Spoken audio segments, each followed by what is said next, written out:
Il était une fois 3 taureaux de 3 robes différentes, noires, rouges et blanches. Ils s'engraissèrent au point que chaque habitant du village voulait en faire sa propriété. Un jour, les 3 taureaux se mirent à discuter. « Comme nous sommes aussi gras, il est temps de trouver des moyens de nous protéger contre les hommes. Car l'homme n'a pas de force, il est petit, mais doté d'une grande intelligence, dit l'un des taureaux. Les hommes peuvent décider un jour de nous immoler. Donc, quittons le village et réfugions-nous dans la forêt. Là-bas, on sera en paix, dit un autre taureau.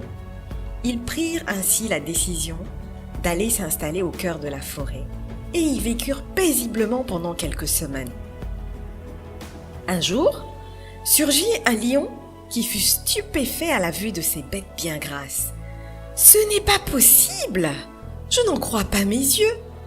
Comment 3 taureaux aussi gras peuvent vivre dans la forêt sans berger et sans propriétaire ?» se dit-il. Le lion s'approcha des 3 taureaux, mais il ne pouvait rien contre eux, car à eux 3, ils étaient d'une force extraordinaire. Un jour, il alla à la rencontre des 3 taureaux et leur parla en ces termes. « Bonjour mes amis, dit-il. Je veux nouer une relation d'amitié avec vous. Je suis le seul lion qui vit dans cette forêt et j'ai peur des chasseurs. Comme vous le savez, les hommes sont féroces. Si nous unissons nos forces, ils ne pourront rien contre nous et nous serons en paix. » Les 3 taureaux se regardèrent et sans réfléchir, ils dirent au lion « Tu as raison. C'est comme si tu étais présent à notre dernière réunion, dit le taureau blanc. Tu as eu la même idée que nous. C'est parce que les hommes sont cruels que nous avons quitté le village pour venir nous installer ici.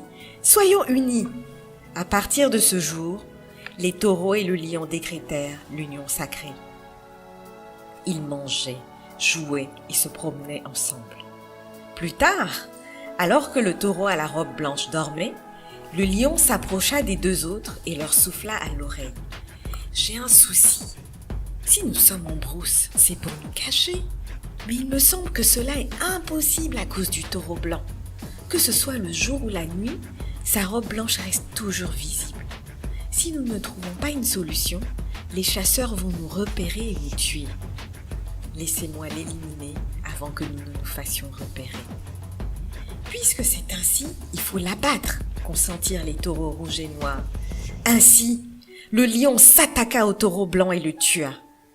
Quelques jours plus tard, alors que le taureau noir dormait à son tour, le lion dit au taureau rouge « Mon ami, je vais te faire une confidence. Jusqu'à présent, je ne suis pas rassuré. Les chasseurs pourraient toujours nous repérer à cause du taureau noir. Si on le tue, ce sera une protection totale pour nous 2. Personne ne pourra nous retrouver. » Le taureau rouge acquiesça. Sans attendre, le lion bondit sur le taureau noir et le tua. Il ne restait plus que lui et le taureau rouge dans la forêt. Un jour, le lion dit au taureau rouge « Mon ami, franchement, j'ai faim et je veux manger de la viande. » Le taureau rouge ouvrit grandement les yeux et lui rétorqua « Mon cher ami, si tu as faim, tu n'as qu'à aller à la chasse. » Le lion répondit en riant « Vous ne saviez pas que depuis le début, je vous trompe pour vous dévorer tous? Tu penses que je suis idiot au point d'aller chasser alors que tu es là ?» Le taureau rouge comprit que c'était à son tour de subir le même sort que ses 2 autres compagnons. Et il dit « Oh non! C'est pour cette raison que tu as noué une amitié avec nous?